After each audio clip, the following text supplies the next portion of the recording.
Chapter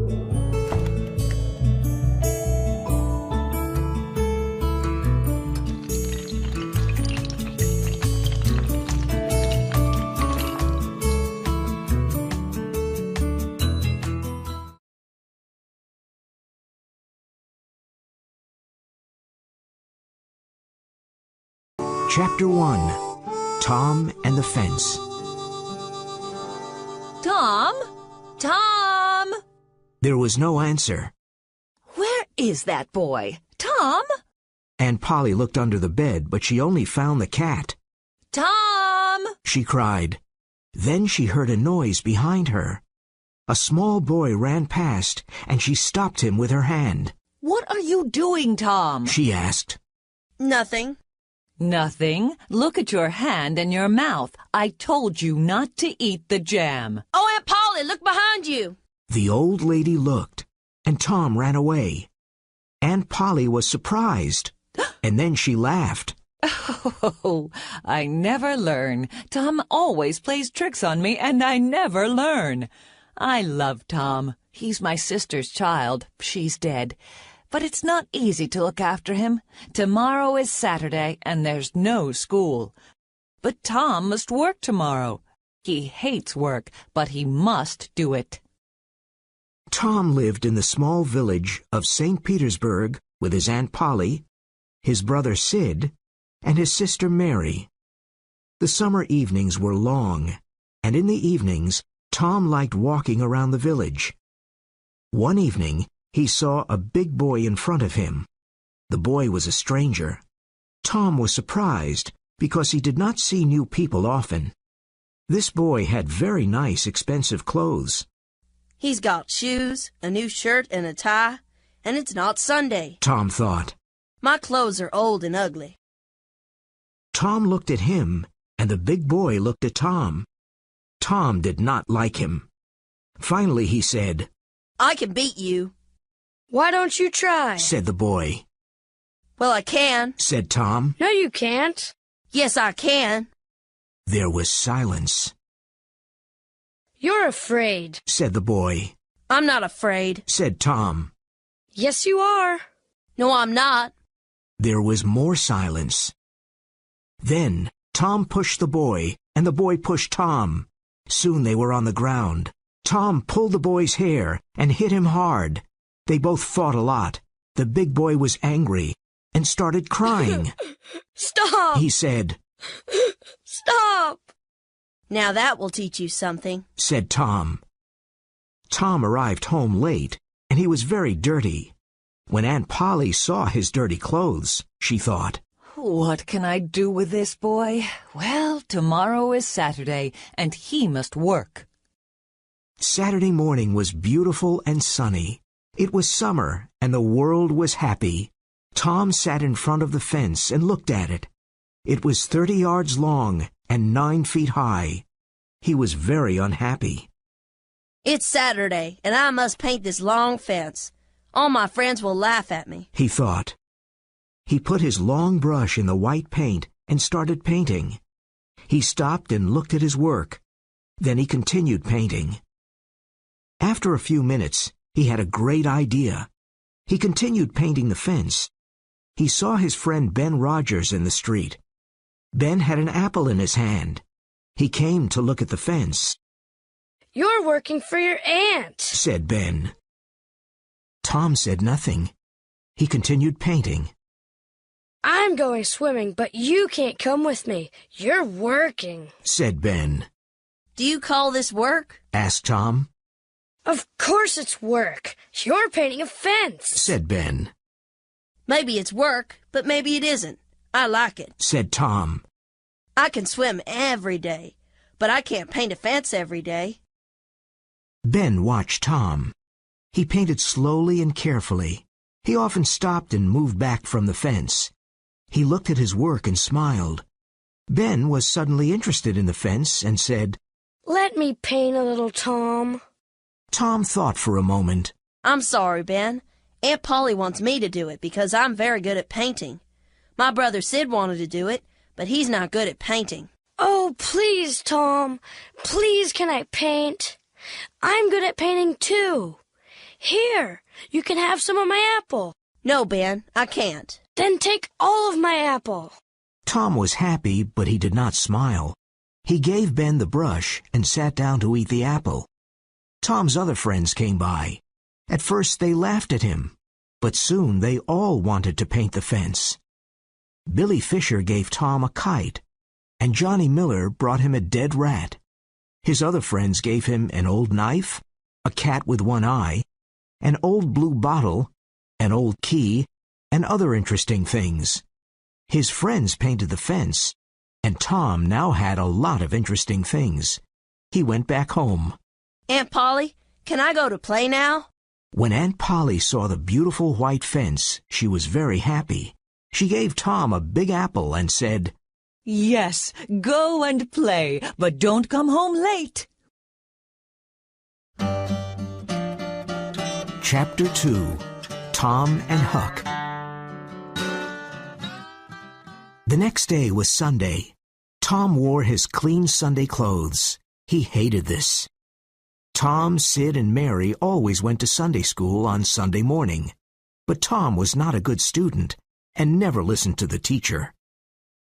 After Sunday school, Tom and his family went to church. This Sunday, he had a big black beetle in his pocket.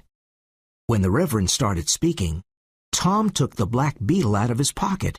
He put it on the floor. There was a little dog in the church. It saw the beetle and wanted to play with it. Suddenly the beetle bit the dog's nose. The little dog barked, and everyone looked at it. It jumped and ran after the black beetle. It ran all about the church, barking and making a lot of noise. The people in the church laughed silently. Their faces were red. The Reverend continued talking, but no one listened to him. Tom was happy because he had an interesting morning in church. On Monday morning, Tom did not want to get up. Get up immediately, Tom, and get ready for school. Aunt Polly cried. On his way to school, Tom met his friend Huckleberry Finn. Huck's father drank whiskey all the time and did not work. Huck had no mother and no home. He lived in the streets and did not go to school. His clothes were old and dirty. He went fishing and swimming when he wanted. Huck was happy. All the mothers of the village hated him because he was lazy and used bad language. All the children of the town liked him very much. They admired him. Hello, Huckleberry. What's that? It's a dead cat, said Huck. What will we do with it? Asked Tom. I want to take it to the graveyard after midnight. Huck said. A dead cat can call ghosts out of their graves. Really? Asked Tom. Well, old Mrs. Hopkins told me. She's a witch, and she knows about these things. Said Huck. Can I come with you? Asked Tom. Of course. Or are you afraid of ghosts? Asked Huck. Afraid of ghosts? Of course not. Said Tom. Come and call me at my window at 11 o'clock tonight. Tom was late for school. The teacher was angry and said, Thomas Sawyer, why are you late again? Suddenly, Tom saw a new girl in the classroom. She had blue eyes and long blonde hair. She was very beautiful. Tom looked at her. He was in love. There was a free chair next to her, and Tom wanted to sit there. But how? Tom thought quickly and said, I stopped to talk to Huckleberry Finn. The teacher was very angry. You know you must never talk to that boy. The teacher took his stick and hit Tom. Now go and sit with the girls, said the teacher. The children laughed at Tom. He sat down next to the new girl. He looked at her. Then he drew a picture of a house. Let me see it. She whispered. Tom put the picture in front of her. It's nice. Draw a man, she said. Tom drew a man near the house. It was a terrible picture, but the girl liked it. You draw beautifully. I can't draw, said the girl. I can teach you after school, said Tom. Oh, thank you. What's your name? Tom asked. Becky Thatcher. I know your name. It's Tom Sawyer. That night, Tom and Sid were in bed at 9:30. Sid was soon asleep, but Tom was not. At 11 o'clock, he heard Huck meow. Meow. He dressed quickly and went out of the bedroom window. Let's go, Whispered Huck. He had his dead cat. Tom and Huck walked down the dark road. They walked for about half an hour. The graveyard was on a hill. There were a lot of trees and a lot of graves. Everything was dark and scary. The wind made strange noises, and dark clouds covered the moon. Are the ghosts making these noises? Thought Tom. He was afraid, but he said nothing. Now let's find the grave of Hoss Williams, Said Huck.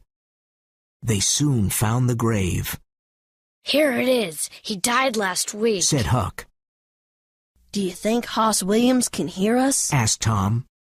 Well, I think his ghosts can hear us, Said Huck. Then let's call him Mr. Williams. Said Tom. All right, Said Huck. but everybody called him Hoss. Shh. What is it, Tom? Asked Huck. Do you hear the noise? Look over there, Huck. Oh, no. Said Tom.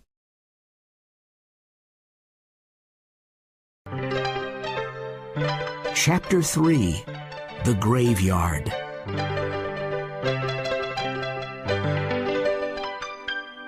Ghosts! Said Huck. I can see ghosts. They're coming here. I'm really scared. Can ghosts see us? Asked Tom. Ghosts can see everything. Answered Huck. Oh, why did I come here? Don't be afraid. We must be very quiet. Said Tom. The three ghosts moved quietly in the graveyard. They came close to Tom and Huck. Tom! Whispered Huck. They're not ghosts. They're humans. One of them is Muff Potter. You're right. And there's Engine Joe and Dr. Robinson. But why are they here? Said Tom. They're grave robbers. They want to rob a grave. The doctor wants a dead body. Said Huck.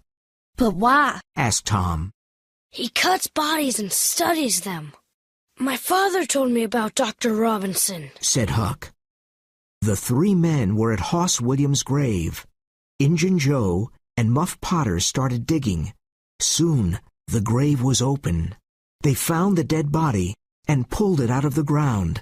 Well, Doctor, do you want us to take the body to your house? Said Muff.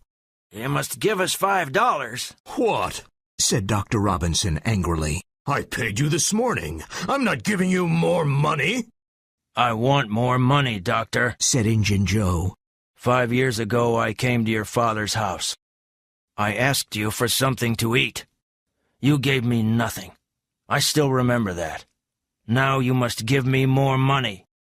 Injun Joe took the doctor's arm, and the doctor hit him. Injun Joe fell to the ground. Don't hit my friend! Cried Muff Potter. Muff and Dr. Robinson started fighting. Everything happened very quickly.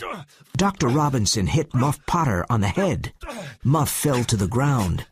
Injun Joe took Muff's knife. He saw Muff on the ground, and he killed Dr. Robinson with the knife. The doctor fell on top of Muff and covered him with blood. Injun Joe looked at the two men on the ground. First he robbed the dead doctor. Then he put the bloody knife into Muff's right hand. A few minutes passed, and Muff moved a little and opened his eyes. He pushed the doctor's body away. He looked at the knife in his hand. What happened, Joe? He asked slowly. Injun Joe said, Something very bad, Muff. Why did you kill him? I didn't kill him, said Muff.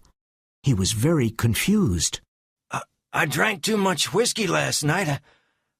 I don't remember anything. Tell me, Joe, what happened? You fought with the doctor. He hit you on the head and you fell to the ground. Then you got up, took your knife, and killed him, said Injun Joe. I don't understand, Joe. I never fight with a knife. I didn't want to kill Dr. Robinson. He was young and he had a future. Oh, this is terrible. It was the whiskey, cried Muff. Joe, don't tell anyone, please. I won't tell anyone, Muff. But now you must leave this graveyard. Quickly. Go, said Injun Joe. Thank you, Joe, said Muff. you're a friend. Muff Potter ran away, and Injun Joe watched him. Then he carefully put Muff's knife near the doctor's body and left the graveyard. Tom and Huck were terrified. It was a terrible scene. They silently moved away from the trees. Then they ran out of the graveyard and back to the village. They arrived at an old house and decided to hide there.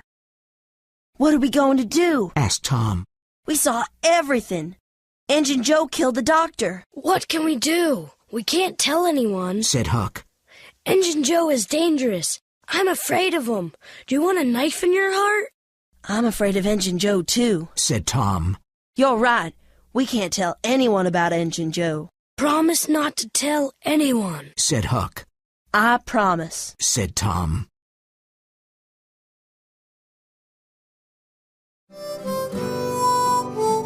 Chapter 4, Jackson's Island. The next day, everyone knew about poor Dr. Robinson. The sheriff found Muff Potter's knife near the body of the doctor. He put Muff in St. Petersburg's small jail. Tom and Huck looked at each other. We saw Injun Joe kill the doctor, said Tom. Muff didn't kill him. Poor Muff. I know, said Huck. But we mustn't say anything. Remember, Injun Joe is dangerous. Very dangerous. I'm sorry for Muff Potter, too. The two boys were afraid. We must keep this a secret, said Tom sadly. Tom could not forget. At night, he had bad dreams about Injun Joe and Muff Potter. He kept the terrible secret, but he was very unhappy. Aunt Polly was worried about him. She gave him a lot of different medicines, but Tom did not feel better. He was unhappy at school, too. Becky Thatcher didn't talk to him anymore. No one loves me, thought Tom. What a horrible life. It was now summer, and there was no more school. Tom and his friend Joe Harper went to sit by the Mississippi River. They fished, talked, and looked at the boats.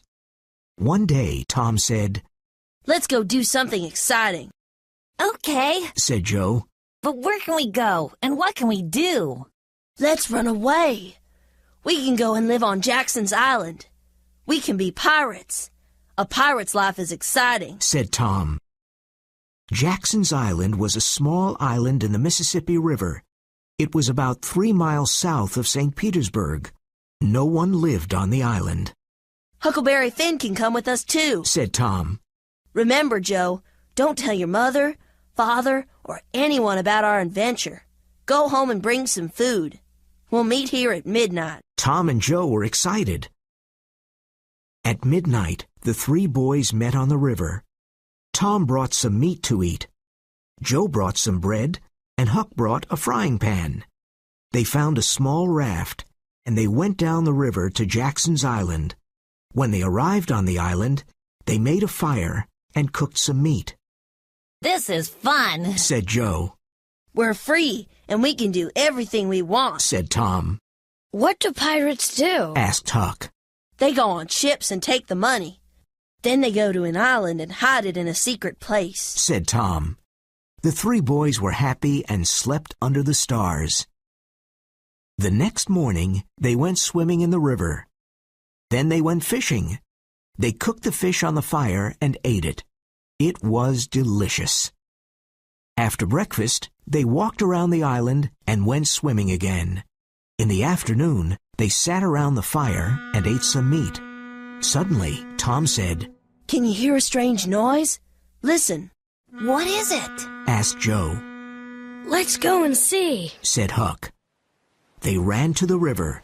They saw a steamboat and a lot of small boats near it, Every boat from St. Petersburg is out on the river, said Joe.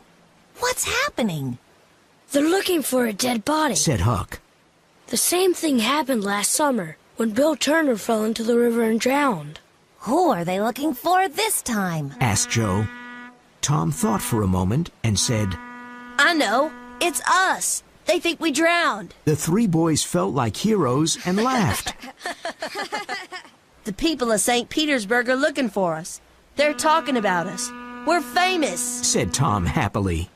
This was an exciting adventure for Tom, Huck, and Joe. They felt like real pirates on Jackson's Island.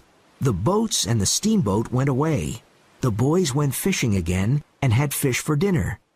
Then they slept under the stars. But Tom could not sleep. The next morning, he wasn't there. Where's Tom? Asked Joe. I don't know, Said Huck. After a few minutes, Huck said, Look, Tom's swimming in the river. He's coming to the island. Tom told him his story. Last night I couldn't sleep. I thought about Aunt Polly. So I went home, but no one saw me. I saw Aunt Polly and your mother, Joe. Poor Aunt Polly cried a lot. And your mother was very sad, too. Everyone thinks we're dead. I heard some interesting things. What did you hear? Asked Huck. Well, there will be a funeral for us on Sunday at the church, Said Tom. Huck and Joe looked at him with big eyes. And now I have a great idea. Listen. Tom told Huck and Joe his great idea. They liked it and laughed. Sunday was the day of the funeral. There were no happy faces in St. Petersburg. Everyone in the village was in the small church. Aunt Polly, Sid, Mary, and Joe Harper's family were all dressed in black. The Reverend said many kind words about the three boys. The boys' families cried and cried. Becky Thatcher cried. Everyone cried a lot. Suddenly there was a noise at the church door. The Reverend looked up and stopped speaking. Everyone in the church turned around and looked. Their mouths opened. The three dead boys slowly walked into the church. Tom was first, then Joe, and then Huck. There was great silence for a moment. Then Aunt Polly, Mary, and Joe's mother ran to the boys. They kissed Tom and Joe. Aunt Polly cried, and then she laughed. Poor Huck did not know what to do. No one kissed him. He started moving away, but Tom stopped him. Aunt Polly, it's not right. Somebody must be happy to see Huck, Said Tom. Oh, you're right, Tom, Cried Aunt Polly, and she kissed Huck. Tom was very proud of his great idea. Then the Reverend said, Let us sing and be happy. Everybody sang and laughed. It was a very happy day.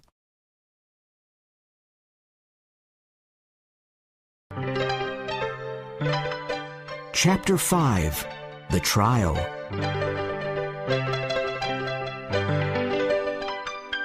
Some weeks later, it was time for Muff Potter's trial. Everyone in the village talked about it. Tom and Huck were worried. Huck, did you tell anyone about that? Asked Tom. About what? Answered Huck. You know what, Said Tom. Oh, of course not. Said Huck. Poor old Muff. I'm very sorry for him. People say he's a killer, but it's not true, and they'll hang him, Said Tom. I'm sorry for Muff, too, but we can't tell anyone about Injun Joe. Said Huck. Poor Muff is a kind man. Once he gave me half a fish. and once he helped me with my kite. Said Tom. I want to help him. Let's go to the jail and take him something to eat, Said Huck. They went to the small jail, and they saw Muff. He was happy to see them. No one remembers old Muff anymore, but you're my friends, and you'll remember me. Thank you, boys, Said Muff, smiling. Now Tom felt terrible. He was worried about the trial. He could not sleep at night. Everyone in the village went to Muff Potter's trial. Muff looked old, tired, and unhappy. Injun Joe was at the trial, too. During the trial, there were many questions and answers. All the answers were against old Muff. Then the lawyer said, Call Thomas Sawyer. Everyone was surprised and looked at Tom. Why did the lawyer call Tom Sawyer? Thomas Sawyer, where were you on June 17th at midnight? Tom looked quickly at Injun Joe. He waited a few moments and then said, I was in the graveyard. Were you near Hoss Williams' grave? asked the lawyer. Yes, sir. Said Tom. Why were you there? Asked the lawyer. I went there to see ghosts with a dead cat. Everyone laughed.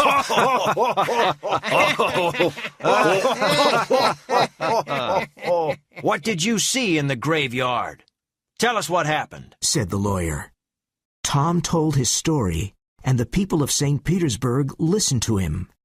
They were very surprised. And then Muff Potter fell to the ground, and Injun Joe took Muff's knife and... Tom suddenly heard a very loud noise. Injun Joe jumped out of the window and disappeared. Tom became the hero of St. Petersburg. He saved Muff Potter's life. Tom's days were happy, but his nights were not. At night, he had terrible dreams about Injun Joe. The days passed, and no one could find Injun Joe.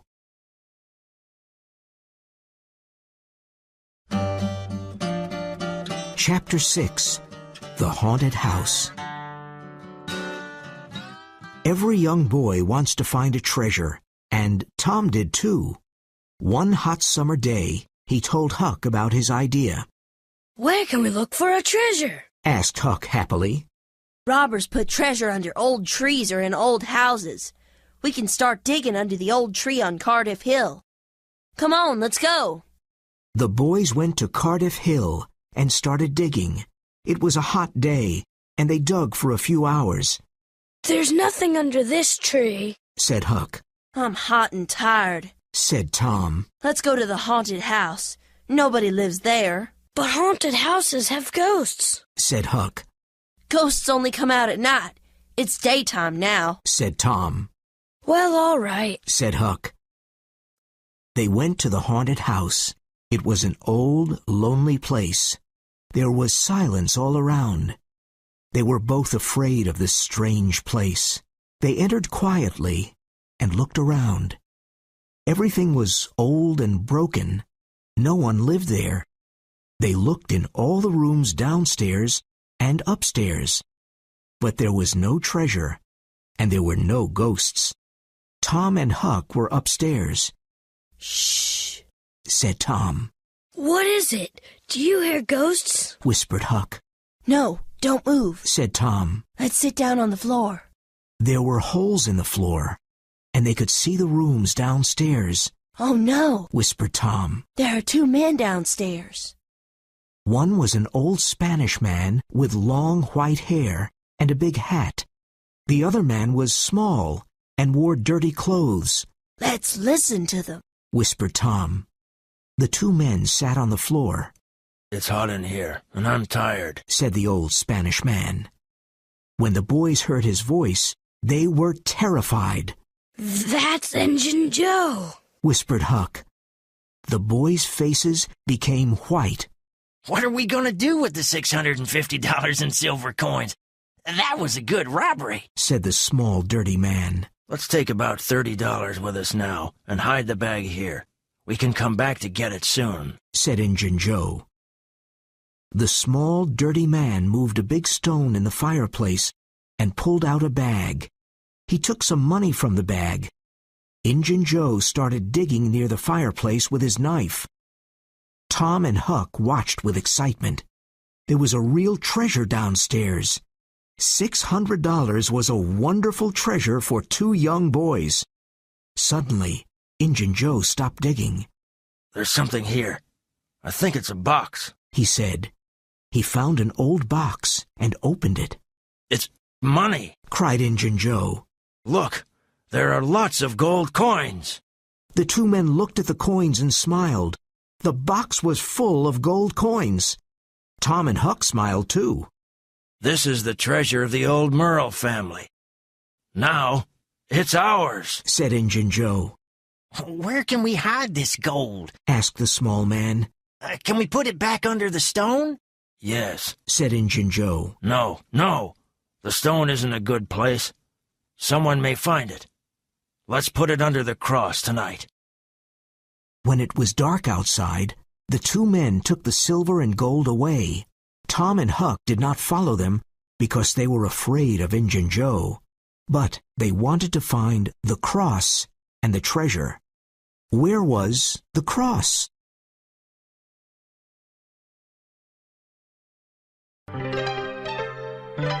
Chapter 7, McDougal's Cave.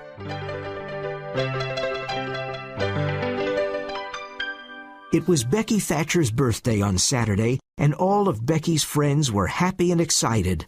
"I'm having a big picnic near the river," said Becky to Tom. "After the picnic, we can visit McDougal's cave." It'll be great fun, said Tom. He liked Becky a lot. On Saturday morning, a big boat took Becky, Tom, and their friends down the river. There were no mothers and fathers, but a few boys and girls were 18 years old. There were a lot of good things to eat, and everyone ate, played, and had fun. After the picnic, the children went to visit McDougal's cave. Everybody had candles because it was dark inside the cave. Some children were afraid, but they all went in. Caves are exciting and mysterious. McDougal's cave was very, very big. It had hundreds of tunnels, rooms, and secret passages. No one knew all of them. The children played and ran in the tunnels and in the rooms, but they always played near the entrance. They did not want to get lost. Tom and Becky wanted to find a new tunnel. They walked and walked, and soon they were alone. Where were the other children? They were lost. In the evening, the other children returned to the boat. They laughed and talked, but they were very tired. They did not see that Tom and Becky were not there. The boat took them back to St. Petersburg. Huck saw the boat, but he did not know about the picnic. The mothers of St. Petersburg did not like him. They never invited him to birthday picnics. But tonight, Huck was not interested in birthday picnics. He was interested in Injun Joe's treasure. He hid behind a tree and watched an old house. Injun Joe's in that old house, he thought. I'll stay here and wait.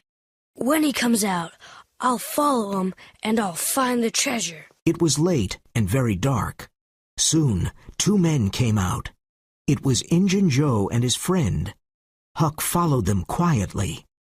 They're going to Widow Douglas's house, thought Huck. But why?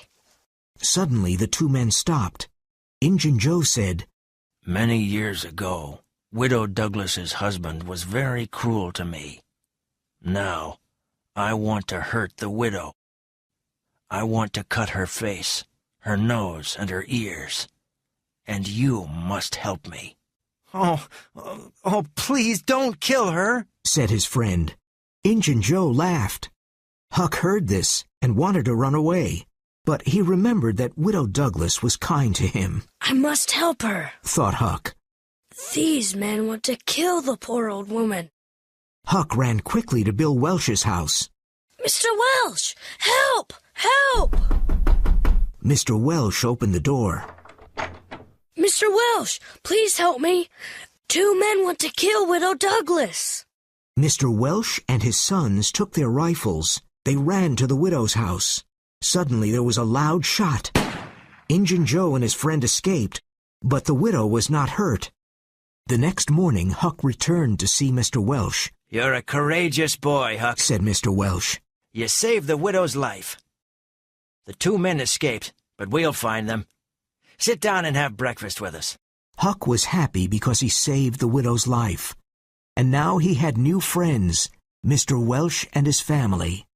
That morning, all the people of St. Petersburg knew about Tom and Becky, and they were very worried. Where were they?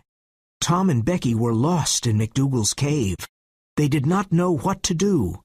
They were both afraid. Tom took Becky's hand. They walked and walked. Tom wanted to find the entrance of the cave, but he couldn't. Tom and Becky entered a big room with a lot of black bats. It was terrible. The bats flew over their heads, and when Tom and Becky ran away, the bats followed them. Finally, the bats went away. Becky looked at Tom and said, "Tom, where are we?" I don't know, Becky. They continued walking in the dark tunnels. They were both tired and hungry. Becky started crying. No one will ever find us, Tom. There are too many tunnels and rooms. Oh, we're going to die here. We'll get out of this cave, Becky. You'll see, said Tom. They ate their last piece of cake. Soon their last candle went out. Everything was dark. What time was it? What day was it? They didn't know. They were tired and slept. When they woke up, they were very hungry. Suddenly, Tom heard a noise. Listen, Becky. Did you hear a noise? Someone is looking for us. Becky looked at Tom and smiled. I'm going to see. You stay here, Becky, said Tom.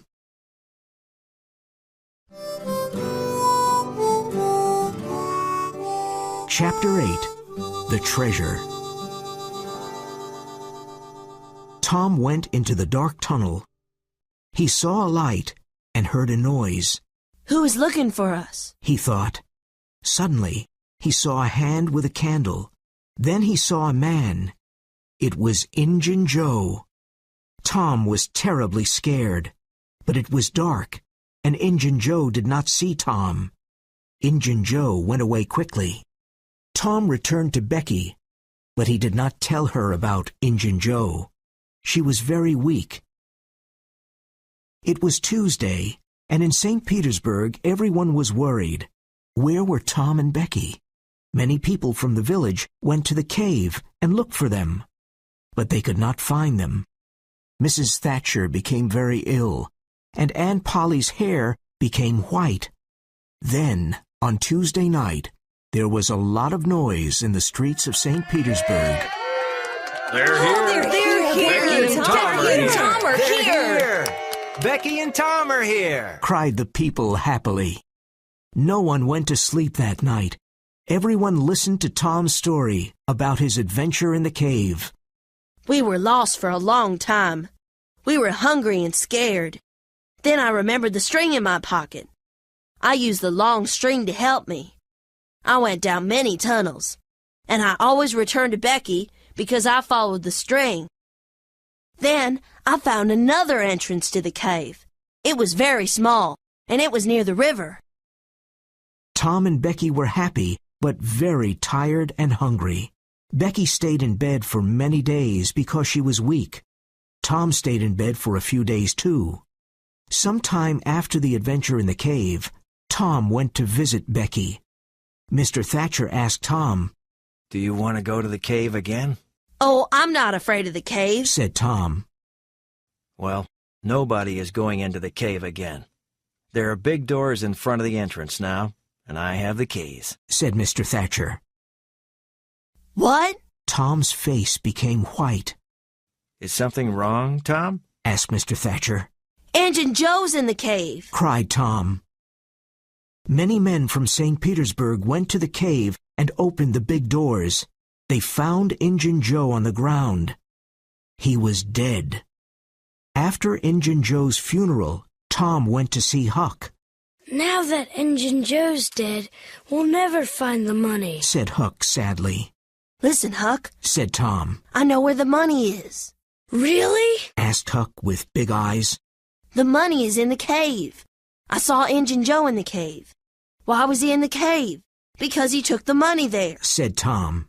Say it again, Tom, said Huck. The money's in the cave, and we can take it. But we'll get lost in the cave, said Huck. No, we won't. I've got candles and a long string. Let's go and get a boat, said Tom. They took a small boat and went down the Mississippi River to McDougal's cave. Look, Huck, here's the other entrance, said Tom. It's very small, said Huck. Tom and Huck went into the cave. They were careful and used the long string to help them. Tom suddenly stopped and said, I saw Injun Joe here, His ghost is probably here too, said Huck. Let's go now. His ghost isn't here. It's probably at the other entrance.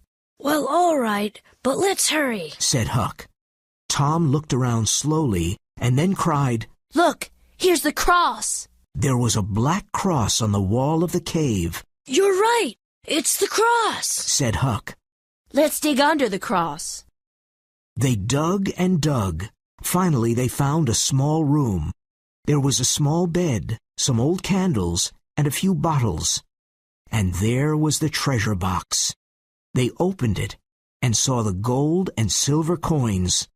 We're rich, Tom. We're rich, cried Huck. This is wonderful. I always knew it, said Tom. Now let's take our treasure and leave.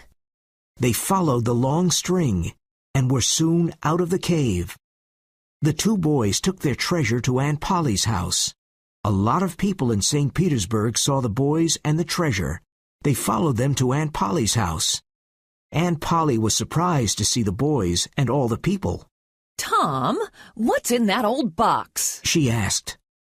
Tom opened the treasure box. Everyone was amazed. They looked at all the silver and gold coins. There was $12,000. Tom told his long story about Injun Joe and the treasure. It was a great story, and the people listened with their eyes wide open. Now Tom and Huck were rich and famous in St. Petersburg.